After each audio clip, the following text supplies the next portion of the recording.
नमस्कार, आप देख रहे हैं 4 PM और मैं हूं आपके साथ निधि तिवारी। 2014 की बात से हमारे देश में एक ट्रेंड चल रहा है कि जिसकी आवाज पसंद ना हो उसको बैन कर दो, बॉयकॉट कर दो या फिर उसको देशद्रोही ही बता दो।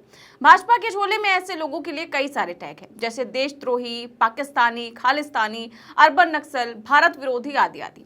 जिसकी जैसी पहचान उसको वैसा टैग। इसका निशाना हर कोई बना, यूनिवर्सिटी का छात्र हो या मजदूर किसान, वैज्ञानिक हो या कोई पत्रकार, ठेला चलाने वाला आम मुसलमान हो या बॉलीवुड का कोई सुपरस्टार। जिसने भी मोदी जी की बात नहीं मानी उसको इस सरकार और गोदी मीडिया ने कहीं का नहीं बख्शा। अब सोनम वांगचुक का मामला ही ले लीजिए। पिछले कई दिनों से उनकी पुरानी फोटोज, वीडियोस निकाल कर सोशल मीडिया पर भ्रामक तरीके से चलाई जा रही हैं। उनको देश के लिए खतरा बताया जा रहा है। सोचिए, जिस इंसान ने भारतीय सेना के लिए कई उपकरण बनाए उस पर चीन और पाकिस्तान से मिले होने का आरोप लगाया जा रहा है। लेकिन अब भाजपा का ये पैतरा काम नहीं कर रहा है। लोग अब इनकी चाल को समझ चुके हैं। मोदी जी के विरोध में आम लोग सड़कों पर उतर रहे हैं। इनमें ज्यादातर लोग उस जनरेशन के हैं जिनसे मोदी जी और शाह का गला सूखता है, वो है जेन ज़ी। इनके साथ ही सोनम वांगचुक का मामला अब सुप्रीम कोर्ट तक भी पहुंच गया है, जिसके बाद हो सकता है कि सरकार को झुकना पड़े और मजबूरन सोनम वांगचुक को रिहा करना पड़े। तो पिछले 11 सालों में कई बार जनता ने सरकार के खिलाफ आवाज उठाई, लेकिन कभी उनको बदनाम करके, कभी बहिष्कार करके, तो कभी NSA जैसे कठोर कानून लगाकर उन आवाजों को दबा दिया गया। मानो ऐसा लगने लगा कि अघोषित आपातकाल चल रहा है, आपके बोलने पर बैन लगा हुआ है। अगर आप सरकार से सवाल करेंगे तो आपके पीछे ED, CBI, गोदी मीडिया और IT सेल को छोड़ देंगे। लेकिन अब्राहम लिंकन की एक लाइन है जो कहती है कि आप कुछ लोगों को हमेशा मूर्ख बना सकते हैं और सभी लोगों को कुछ समय के लिए मूर्ख बना सकते हैं, लेकिन आप सभी लोगों को हर समय मूर्ख नहीं बना सकते।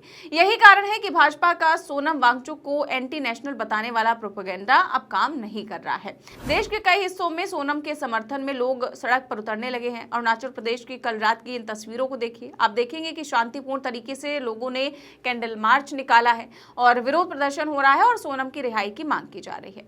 यही वो अरुणाचल प्रदेश है जहां कुछ दिन पहले मोदी जी खुद रैली करने गए थे, तो उस रैली के बीच में एक 17 साल का लड़का नारेबाजी करते हुए घुस आया था। उसने सोनम वांगचुक के समर्थन में नारे लगाए थे और पोस्टर दिखाया था, जिसके चलते मोदी जी को कुछ सेकंड के लिए अपना भाषण रोकना पड़ा था। सोचिए, इतने ताकतवर प्रधानमंत्री को एक जेन ज़ी ने रोक दिया था। उस वक्त सोनम की गिरफ्तारी नहीं हुई थी, सोनम अनशन पर थे। उस अनशन के समर्थन में सरकार से गुहार लगाने के लिए युवक मोदी जी की रैली के बीचों बीच आ गया था।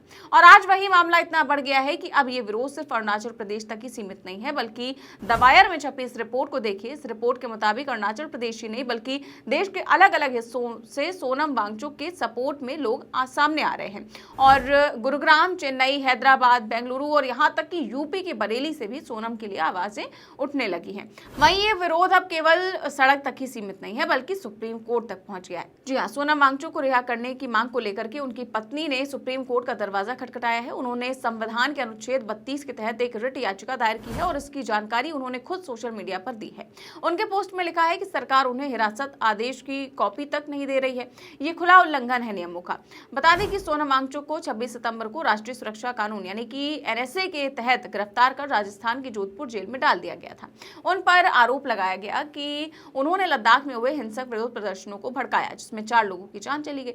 लेकिन सच ये है कि लद्दाख के प्रदर्शनकारी लंबे समय से राज्य का दर्जा और 6ठी अनुसूची में शामिल किए जाने की मांग कर रहे थे और सोनम ने बस उनकी आवाज को ताकत दी। क्या मांग करना गुनाह है? क्या संविधान में दिए गए अधिकार मांगना अपराध है? अब ऐसे सवाल उठने शुरू हो गए हैं। दरअसल दशहरे की छुट्टियों के बाद 6 अक्टूबर को अब सुप्रीम कोर्ट में इस मामले की तत्काल सुनवाई की उम्मीद है। और जो सोनम वांगचुक की पत्नी है उन्होंने कहा भी है कि उनका अभी तक सोनम से कोई संपर्क नहीं हो पाया है। उन्होंने 3 अक्टूबर की सुबह एक्स पर लिखा था कि आज 1 हफ्ता हो गया है, मुझे अभी तक सोनम वांगचुक के स्वास्थ्य, उनकी हालत और हिरासत के कारणों की कोई जानकारी नहीं है। सोचिए, पत्नी अपने पति की हालत जानने के लिए दर-दर भटक रही है। इंडियन एक्सप्रेस की रिपोर्ट कहती है कि जो सोनम वांगचुक की पत्नी है उन्होंने अपने वकील के जरिए याचिका दाखिल की है और उसमें NSA लगाने की सरकार के कदम पर सवाल उठाए हैं। उन्होंने कहा कि कई बार प्रयास करने के बावजूद उन्हें हिरासत आदेश की कॉपी नहीं दी जा रही है। क्या यही लोकतंत्र है? गिरफ्तारी के बाद से वो सोनम वांगचुक से बात तक नहीं कर पाई हैं। इससे पहले सोनम वांगचुक की पत्नी ने 1 अक्टूबर को राष्ट्रपति द्रौपदी मुर्मू को पत्र भी लिखा था और बिना शर्त रिहाई की मांग की थी। उस पत्र में उन्होंने अपने पति की अवैध हिरासत और पिछले 4 सालों से उनके साथ हो रही जासूसी की निंदा की। उन्होंने लिखा कि मुझे अपने पति की हालत के बारे में बिल्कुल भी जानकारी नहीं है, मुझे ये भी नहीं बताया गया है कि मेरे कानूनी अधिकार क्या है। सोचिए, ये कैसा सिस्टम है कि नागरिक को उसके अधिकार तक नहीं बताए जा रहे हैं। इस बीच सोनम वांगचुक की गिरफ्तारी के बाद लद्दाख मामलों पर सरकार के साथ बातचीत कर रहे दो संगठन एपेक्स बॉडी और लेह और कारगिल डेमोक्रेटिक अलायंस ने वार्ता से खुद को अलग कर लिया। उनका कहना है कि ये गिरफ्तारी राजनीतिक बदले की कार्रवाई है, लेकिन लद्दाख प्रशासन इसे नकार रहा है और कह रहा है कि सोनम पर कार्रवाई किसी विच हिंट का हिस्सा नहीं है। लेकिन सवाल ये उठता है कि अगर सरकार सही है तो फिर डर किस बात का है? पत्नी को पति से बात करने क्यों नहीं दी जा रही है?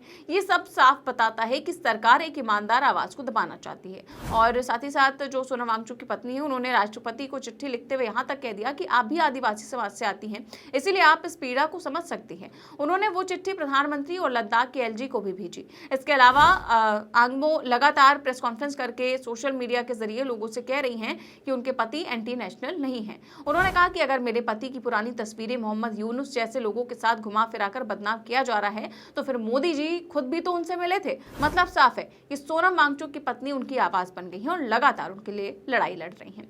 अब देखना ये दिलचस्प है कि बीजेपी का पूरा प्रोपेगेंडा मशीनरी सोनम को एंटी नेशनल साबित करने में लगी है, लेकिन इस बार उनकी दाल नहीं गल रही है। लोग अब सवाल पूछ रहे हैं। और तो और विजयदशमी के मौके पर संघ प्रमुख मोहन भागवत ने भी अपने लंबे चौड़े भाषण में असहमति की बात की।